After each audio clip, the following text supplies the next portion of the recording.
how do you view block voting? A church voting as one. Favorite topic ko, Iglesia ni Cristo. I don't like to be misunderstood dito. Actually, yung nga sinabi kanina ni Dan, we live in a democratic context, no? And we need to see to it na yung electoral system natin actually respects all the people in this society. Ang nangyayari sa atin, pagka nag-block voting, siya yung kumbaga game changer. Pagka all things being considered, tapos ikaw yung kumbaga ano bang tawag doon? Yung boto mo threaten. Hindi, ito yung game changer eh. Yung halimbawa, yung number 12 ka, Black voting. Pag ikaw ay number 12, no? Kung meron kang black voting na institusyon o movement, kayang-kaya nga dislodge yan dahil gusto nila yung number 13 nila. Game changer. Game changer nga. In other words, ang mahirap dyan, hindi yung majority na gusto na ikaw ay senador number 12 ka, mawawala yun dahil meron kang minority that wants to put in all its weight behind a candidate na number 13. Kaya papasok siya sa number 12. Madidislodge yung number 13, ay yung number 12. So in other words, merong ganong nai-skew yung electoral process pagka block voting. At saka I'm not sure whether tama yung block voting eh. Kasi sa totoo lang, we must respect ano man ang tradisyon natin, ano? Kaya ikaw ay Protestante o Katoliko, yung mga church leaders should not be dictating who I should vote for. So, kailangan they can educate me, no? Theologically, at saka yung mga empirical facts on the ground, magandang, kaya mayroong voters education, hanggang dun lang. Kasi, hindi pwedeng i-dictate na, oy, lahat kayong bumoto sa ganito. Kasi, yung leader, gusto mo i-declare na yung black voting, i-declare na illegal? I just want us to be aware na it skews the na-distort yung democratic process. In reality, it's the minority. Kaya maraming lumili niya kahit na minority lang na yung mga votes na yan, pero black kasi. In other words, siya ang yung game changer talaga, kaya maraming lumili niya. Pero, ano yun eh, it distorts our democratic process. Ibig sabihin, number one, you cannot get really good people. Dahil, nare-remember ko si Sagisa. Nagtataka ako kung bakit he did not run for re-election. It was only when he died na nalaman ko na kasi ayaw niya magpa-re-elect because it means luluhod siya sa isang church group, you know? Na ayaw niya luminya. O di sabi niya, hindi na lang magpaparelect. And you lose people na kagaya ni Sagisa.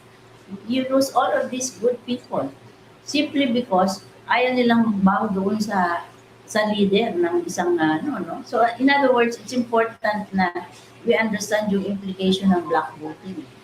Yeah. Na yung minority becomes the game changer. Tapos niluluhuran ng lahat ng mga politiko na in the first place, yung mga politiko na lumuluhod, ay yun din yung mga bad governors.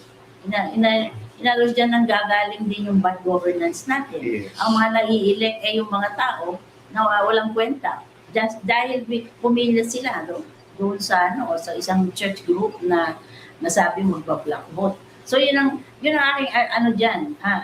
I don't mind kung kulto or whatever, it doesn't matter to me. Ang importante sa akin, what it does to our democratic system. Yeah. Dr. Magay, just one follow-up lang kay Dr. Magay. Syempre, may magsasabi na it is part of their religious freedom to believe that they have to vote as one. How would you address that concern? Well, in the first place, sino nagdikta kung sino yung boboto? So, freedom ba yun na lahat tayo, kung ano yung sinabi ng leader, lahat tayo follow? Does that allow you to exercise freedom of conscience? May mga kaibigan ako na sabi niya actually, ayoko na sana ng black voting kasi nga, may mga gusto silang iboto na iba. Pero dahil sinabi ng leader, ito yung boboto ninyo. Walang freedom of conscience doon. Walang religious freedom doon in the first place. Yun ang isang sign, sociologically, isang sign yan Pagka kung ano yung sinabi ng leader, everybody follows. Dangerous yun. In any context. Yes. Yes. If Thank I you, may Dr. Magay. to what Dr. Magay said, ito kasi the way certain church groups practice black voting, it is garbed in religious attire. But actually, may kapalit yan, may pagkain, pera, medicines. Position. So what is this? This is vote buying. And vote buying is an electoral offense, punishable by law. So you cannot garb these practices in religious attire without being accused of being hypocritical, di ba? I mean, is this right? Tama ba ito?